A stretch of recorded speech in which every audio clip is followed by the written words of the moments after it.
Tenge Donglue County ma Mombasa osiro kang mar piny owacho keto chenro mar gero hemko moyiedhi elien mosenindo migosi Raila Odinga magikoni en ruadh oganda. Magi negiwacho seche mabende chenro mar kowo ringre rawera mayande ne otelo ne jopuonjre mbalariany ma Mombasa Elvis Otieno ne ochakore ayanga e county ma Mombasa. Joja oko ni kod ler mathoth kowuok Mombasa. Duol mar jodong luo kadhodh nam chumbi motelne kod jaduong' James Obara Kings ne jobago romo e hall mar Tom Mboya kuma ne gisiro chenro mar piny owacho gero hembko moyiedhi e liend mosenindo migosi Raila Odinga. E twak margi ne gikoni en midhiero ni pogruok medo nyiedhore e kind onagi nikech weche mag siasa ka kwayo margi en ni onagi duto to chutho jotelo onego hore mos. Mor maduong' kane wawinjo ni sirikal osekawo kaka gidhi gero hemko mar jaduong' Raila Odinga. Wahero gino kendo wakwayo sirikal no gere obed hemko mapok nonenore e piny ka. Nikech Raila Odinga ka Nyasaye nokawo nowe kanyocha wariwore maber ndi. To koro jachien moro donjo kuom oganda luo pogore ka chieth winyo. Ok wabidhi maber, omiyo nyaka wapar diriyo politicians, siasa madwa pogo oganda luo e piny luo ka ok ber. Sani kuponi ja siasa kawo ng'ato to kawo ng'ato kondiko nyinge kong'e nang'owa tich moro wuok mabiro konyo kijende wagi kata group moro wuok miko maber makonyo kijende wagi mondo kinyo yud gima kiny ginyalo chamo kata ngima magi bidho mbele.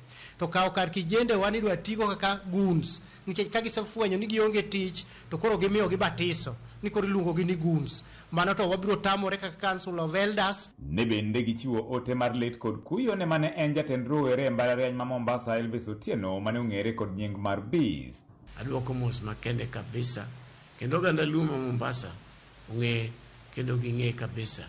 Nwaweto wuoyi maratego mane pod tin kendo ne en gi future nyime kanyo manyalo konyo ogandawa ka Nyasaye nomede ndalo. Elvis ne en leader mane wateg me mbele ka ni nyalo konyo joluo mbele ka kaka nyo en ne nyathi wuok maber kabisa no luoro ji no tiyo maber no ne nyathi maber kabisa mane wan godo gi lengo kabisa. Kamati moyiedhi e tayo chenro no motelne kod Victor Abayo ne ukoni chenro duto osepangi kendo dhi nyime.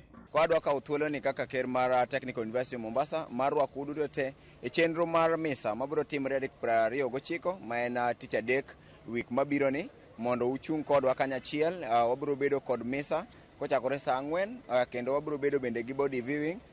Body biro wuok pande saa 1 okinyi kendo biro chopo skul kae saa 2:30. Kendo bang' mano wan gi arambe mwadwa timo mondo walos liend owadwa ni maber. Mae Tom Mboya makoro nyocha wan go ka. Manyocha dhi oriwo oganda maka uneno jodalawa to ong'e kamoro amora to nyathini nyocha kotieko university kae. Omiyo wakwayo mondo wariwre uru mondo wami nyathini decent send off ma winjre kode. An gima nakwayo on behalf of sirikandwa mar county en kwe kende especially kuom rawerewa magin nyithindo manyocha abisto telo negi.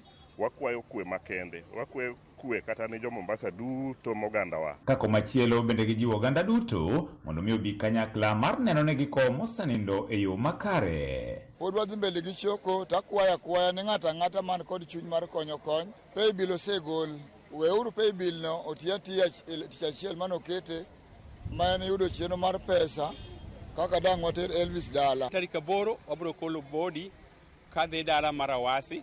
Kendo koseko dala Awasi wabiro bedo gi chenro overnight stay and then on tarik 9 wabiro lay body mar jatendwa kendo siokwa kendo nyathiwa Elvis Otieno.